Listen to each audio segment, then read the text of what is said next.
Hello everyone, I Kuldeep Sharma welcome you all to today's session of 20G caution, which have been specially curated from the Hindu newspaper as well as Indian Express. But before you try to solve them, please go through today's daily news analysis because all of these questions are from there only. We have discussed these in detail. So the first question is, who among the following give the dissenting opinion State of Punjab versus Davinder Singh, which dealt with sub-classification of scheduled caste for reservation. So आपका जो ये state of Punjab versus Davinder Singh case है जिसके अंदर में हम scheduled caste के सब क्लासिफिकेशन की बात करते हैं, उसमें आपकी 7 जज बेंच थी जिसमें से 6-1 में रेशियो था। एक जज ने यहाँ पे डाइसेंटिंग ओपिनियन दिया था, तो वो जज का नाम क्या है? सो यू शुड नो दिस कि इसके अंदर में जस्टिस बेला त्रिवेदी इन्होंने डाइसेंटिंग ओपिनियन दिया था। उन्होंने कहा था कि जो स्टेट्स हैं वो जो शेड्यूल कास्ट है, नॉट स्टेट्स, वो होमोजेनियस ग्रुप्स होते हैं और इनके अंदर में आप सब क्लासिफिकेशन नहीं कर सकते हो। तो इस वजह से फर्स्ट का करेक्ट आंसर हो जाएगा डी। सेकंड क्वेश्चन पे आते हैं, who among the following give the dissenting opinion in re section 6A of the citizenship act 1955। So अभी ये 5 जज बेंच का जजमेंट है which was headed by justice Chandrachud, और इसके अंदर में इन्होंने सिटीजनशिप एक्ट का जो सेक्शन 6A है उसको यहाँ पे वैलिड या कॉन्स्टिट्यूशनल डिक्लेयर करा है। बट इस पर्टिकुलर जजमेंट में एक जज थे जिन्होंने डिसेंडिंग ओपिनियन दिया और वो जज थे जस्टिस परदीवाला। सो सेकंड का करेक्ट ऑप्शन भी हो जाएगा डी। नेक्स्ट क्वेश्चन पे आते हैं, what is the name used by China to refer to Arunachal Pradesh? China Arunachal Pradesh को किस नाम से जानता है? तो यू शुड नो दिस कि चाइना ने अरुणाचल प्रदेश को साउथ तिब्बत का पार्ट माना है और वो उसे ज़ेंगनेन कहता है चाइनीज के अंदर में, not Xizang. You should know this कि ज़ीज़ेंग जो है ये तो आपका हो जाता है तिब्बत का नाम और जो ज़ेंगनेन है वो अरुणाचल प्रदेश का नाम है। तो थर्ड का करेक्ट आंसर है सी। नेक्स्ट क्वेश्चन पे आते हैं, which country hosted the 2024 Russia Ukraine peace summit? 2024 की जो रशिया यूक्रेन पीस समिट है वो किस पर्टिकुलर कंट्री ने यहाँ पे होस्ट करी थी? तो this particular Russia Ukraine peace summit was hosted by the country of Switzerland. So fourth का करेक्ट आंसर हो जाएगा सी।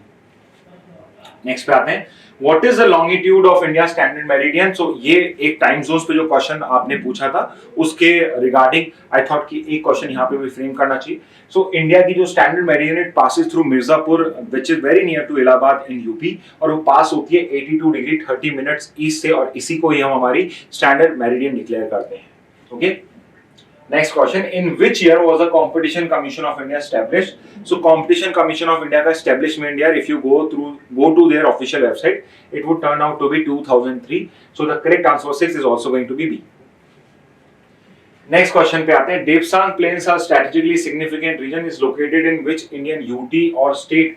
देवसांग प्लेन जहां पे इंडिया चाइना ने डिसएंगेजमेंट स्टार्ट किया है वो किस पर्टिकुलर स्टेट या यूटी का पार्ट है? Is it part of Himachal Pradesh, Arunachal Pradesh, Sikkim और Ladakh? So it is part of Ladakh region. So 7 का करेक्ट आंसर हो जाएगा डी। नेक्स्ट पे आते हैं, in which year was the Panchsheel agreement sign between India and China?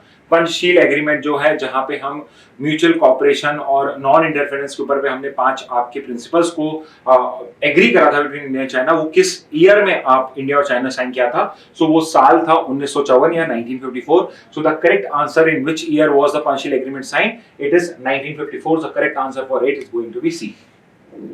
Next question पे आते हैं, which of the following is not a state in India that shares a border with China? China के साथ कौन सी state है जो border नहीं share करती out of these option? So you should know this कि 2019 के बाद जब आपने जम्मू कश्मीर और लद्दाख को 2 अलग अलग यूटीज में डिवाइड कर दिया था तो जम्मू एंड कश्मीर की अब बॉर्डर आपकी टच नहीं होती है with China. So the correct answer for 9 is going to be C.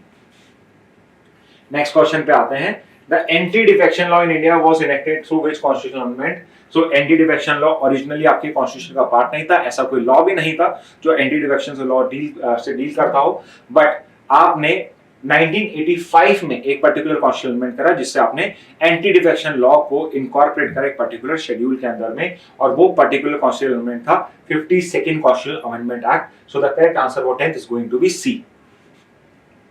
Next पे चलते हैं, under the anti defection law who is the authority to decide on disqualification? Anti defection law के अंदर में कौन सी अथॉरिटी डिसाइड करती है disqualification पे? President of India, leader of the house, prime minister या presiding officer of the house? So I have deliberately incorporated these two option, leader of the house and presiding officer of the house. because leader of the house is either the prime minister or a minister or a person nominated by the prime minister, but presiding officer of the house is exactly or is the president of that particular house, which is basically speaker in case of Lok Sabha legislative assembly and chairman or deputy chairman in case of Rajya Sabha or your legislative council. So the correct answer for 11th is going to be D. Okay, next question पे आते हैं. The Doklam standoff in 2017 occurred near which tri junction? So Doklam standoff जो था 2017 का, वो किन तीन countries के ट्राई जंक्शन पे हुआ था? तो correct answer is India, China and Bhutan. So correct answer of 12th is going to be B. Next question पे आते हैं. Under the 10th schedule a member will not be disqualified if a certain percentage of members defect together to form a new party or merge with another. What is this required percentage? So 10th schedule के अंदर में अगर आप कोई particular MLA MP after winning election अगर अपनी party की membership को छोड़ता है तो वो एंटी डिफेक्शन लॉ के अंदर में डिस्क्वालीफाइड होता है. बट इसका एक एक्सेप्शन है, विच इज कि अगर 2/3 members of a political party they come together and they join और they merge themselves with another political party, तो उसको एंटी डिफेक्शन लॉ के अंदर में आप डिस्क्वालिफिकेशन नहीं कर सकते हो. यहाँ पे वो सब लोग क्वालिफाइड ही रहेंगे और वो नंबर है 2/3, which means correct answer for 13 is going to be C. Next पे आते हैं. Which schedule of the Indian Constitution contains provision related to the anti-defection law?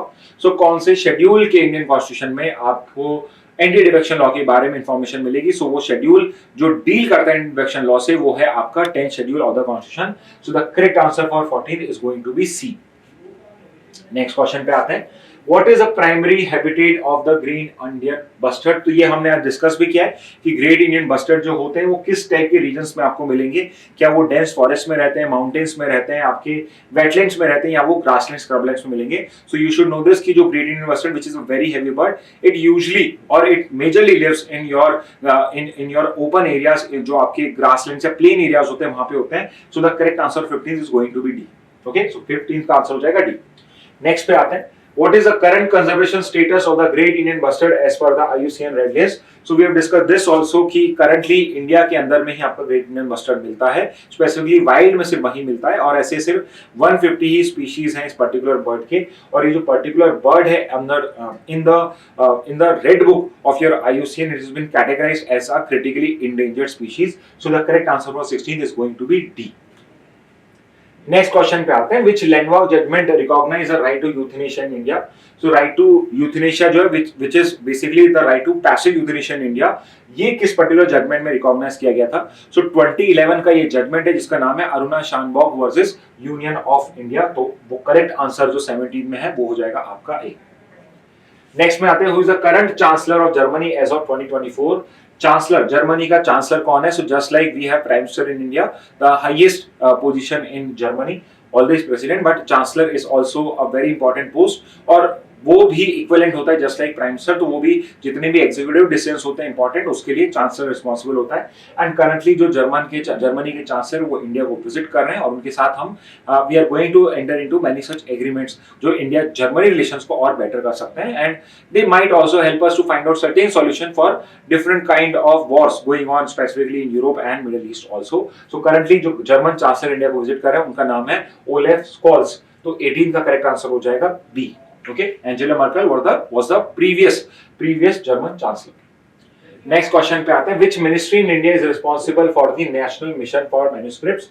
Manuscripts होती हैं जो आपकी हैंड रिटन, आपकी जो पहले बुक्स या जो किसी भी पर्टिकुलर इंस्क्रिप्शन हो सकती हैं, वो आपकी टैबलेट्स हो सकते हैं, इस टाइप के स्टोन टैबलेट्स हो सकते हैं, वो सब मैन्युस्क्रिप्ट्स के अंदर में फॉल करती हैं. तो यहाँ पे कौन सी मिनिस्ट्री रिस्पॉन्सिबल है जिसने मैन्युस्क्रिप्ट्स को प्रिजर्व करने के लिए नेशनल मिशन फॉर मैन्युस्क्रिप्ट्स को यहाँ पे रिवाइव करा है? तो 4 ऑप्शन आपके सामने हैं. Culture, education, statistics, tourism. पहले जो 2003 में ये प्रोग्राम लॉन्च हुआ था तो ministry of culture and tourism एक सिंगल मिनिस्ट्री थी, बट अब मिनिस्ट्री ऑफ कल्चर अलग मिनिस्ट्री है, मिनिस्ट्री ऑफ टूरिज्म अलग मिनिस्ट्री है. सो करेक्ट आंसर 19 का हो जाएगा A. Okay, let's look at the last question for today. What does ABPS stand for in the context of India's payment system?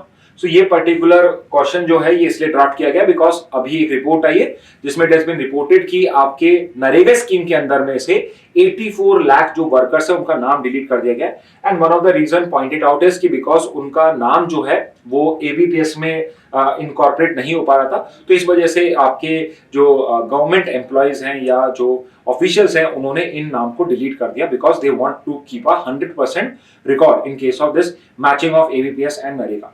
तो यहाँ पे एबीपीएस का फुल फॉर्म है Aadhaar based payment system, which means यहाँ पे आपका जो आधार का जो आपका जो नरेगा का जॉब कार्ड है उसको आधार के आधार नंबर से आधार कार्ड से कनेक्ट किया जाता है और उससे वो आपका जो बैंक अकाउंट है उससे कनेक्ट किया जाता है और इस आधार के बेसिस पे आपका पेमेंट किया जा सकता है नरेगा का directly to your bank account.